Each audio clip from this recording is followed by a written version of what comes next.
wir das Geheimnis hinter dem obskuren Belichtungsdreieck. Wenn du wissen möchtest, warum der Patissier die schönsten Hintergründe schafft und was ein Sushi-Meister mit der Belichtungszeit zu tun hat, dann bleib bis zum Ende dran. Es gibt sogar einen kleinen Bonustipp am Ende.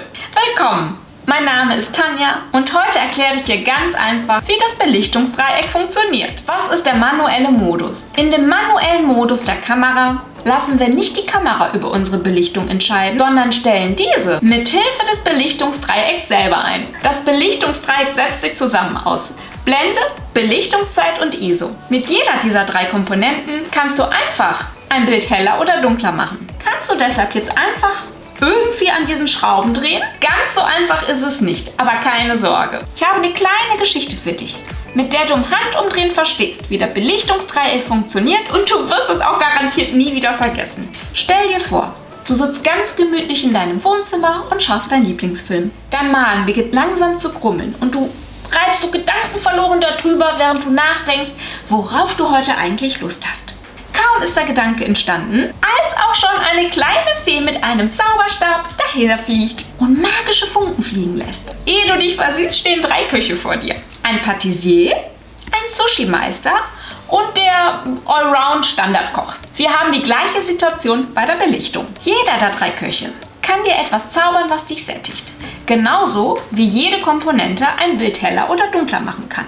Aber Obacht! Denn so wie jeder Koch seine Spezialität und eventuell auch eine kleine Schwäche hat, haben die Blende, Belichtungszeit und die ISO auch ihre ganz eigenen Spezialitäten und Schwächen. Und jetzt lernen wir diese im Detail kennen. Beginnen wir mit der Blende, unserem Patissier. So wie dieser tolle, wunderschöne Torten kreiert, kann die Blende wunderschöne, weiche Hintergründe schaffen. Diese verschwommenen Hintergründe, die wir bei Porträts so lieben, heißen übrigens Bokeh.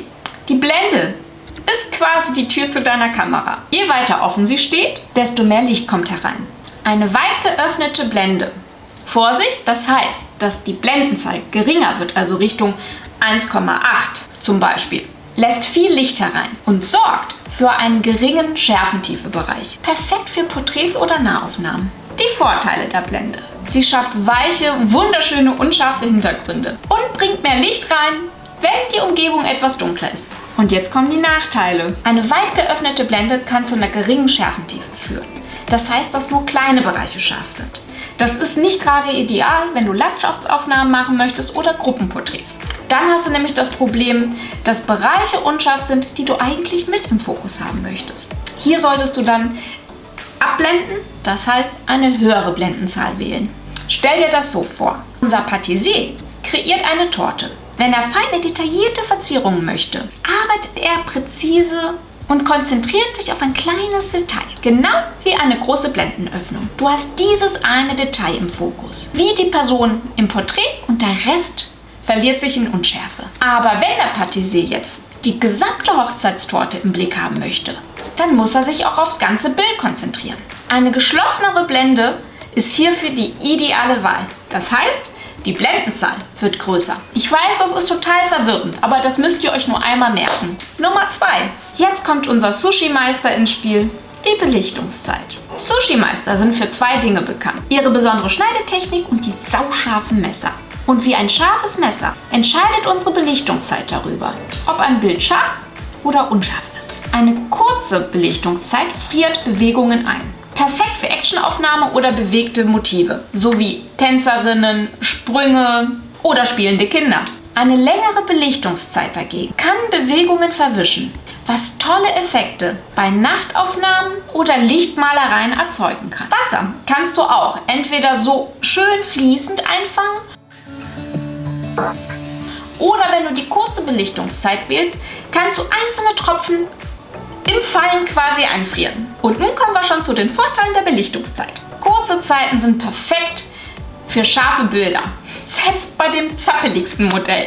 Lange Zeiten dagegen kannst du wunderbar nutzen, um kreative Bewegungsunschärfe zu schaffen. Und nun kommen auch schon die Nachteile der Belichtungszeit. Eines der größten Nachteile ist, dass lange Belichtungszeiten oft ein Stativ benötigen, um Verwackler zu vermeiden.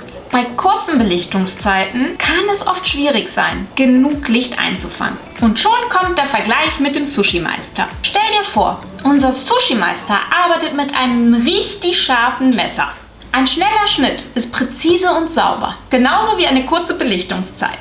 Aber manchmal will er die Schönheit der Bewegung zeigen, wie beim kunstvollen Filetieren eines Fisches. Hier kommt die längere Belichtungszeit ins Spiel. Und nun sind wir schon über die Hälfte des Videos. Wenn euch dieses Video bis hierhin gefallen hat, freue ich mich sehr über einen Kommentar, Like oder gerne auch ein Abo.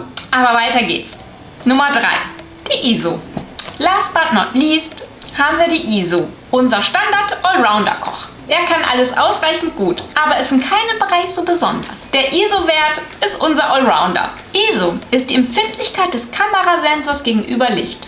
Ein niedriger ISO-Wert sorgt für klare, rauschfreie Bilder. Aber du brauchst genügend Licht. Ein hoher ISO-Wert dagegen ermöglicht es dir, auch in dunklen Umgebungen zu fotografieren. Aber es bringt auch ein Bildrauschen, was man als Korn bezeichnet, mit sich. Und nun wollen wir uns auch die Vorteile der ISO im Detail angucken. Der größte Vorteil ist hohe Flexibilität bei verschiedenen Lichtbedingungen. Das heißt, es ermöglicht auch Aufnahmen in dunklen Umgebungen ohne zusätzliches Licht. Zum Beispiel bei den Partys auf Hochzeiten. Nachteile der ISO. Höhere Werte können halt dieses Bildrauschen mit sich bringen. Und dieses Bildrauschen kann die Qualität des Bildes immens reduzieren. Natürlich darf auch hier der Vergleich nicht fehlen. Denk an unseren Allrounder. Er kann alles, aber nicht so gut wie der Profi. Und manchmal muss er halt Kompromisse eingehen. Ein niedriger ISO-Wert ist wie das Arbeiten in einer perfekt ausgeleuchteten Küche. Alles ist klar und sauber. Ein hoher ISO-Wert dagegen ist wie das Kochen in einer Küche mit Kerzenlicht. Es kann durchaus charmant sein, aber die Details können durchaus leiden. Und da habt ihr es. Das Belichtungsdreieck. Eine perfekte Balance zwischen ISO, Blende und Belichtungszeit. Es ist genauso wie das Zusammenstellen eines Menüs mit unseren 3 Köchen. Jeder hat seine Stärke, aber erst das harmonische Zusammenspiel sorgt für das perfekte Gericht oder in unserem Fall für das perfekte Foto. Experimentiert, habt Spaß und findet eure eigene Mischung. Denkt aber immer daran, dass alle 3 Werte zusammenhängen. Wenn du bei einem perfekt ausgeleuchteten Bild, zum Beispiel die Blende, etwas mehr öffnest, um mehr Bokeh zu erreichen, musst du gegenkompensieren, indem du eine der anderen Komponenten änderst. Zum Beispiel die Belichtungszeit kürzer wählst. Und nun kommen wir zum versprochenen Bonustipp. Wenn ihr bei wenig Licht fotografiert, der ISO-Wert aber schon an seiner Grenze ist und ihr braucht mehr Licht, versucht es mal mit einer Taschenlampe oder einem kleinen Lichtstrahler. So könnt ihr das Motiv aufhellen, ohne dass die Bildqualität beeinträchtigt. Ansonsten ist es auch eine super Alternative, dass du einen kleinen Blitz verwendest. In dem hier verlinkten Video zeige ich dir, wie du ganz günstig in deinem eigenen Wohnzimmer mit Blitzen arbeiten kannst.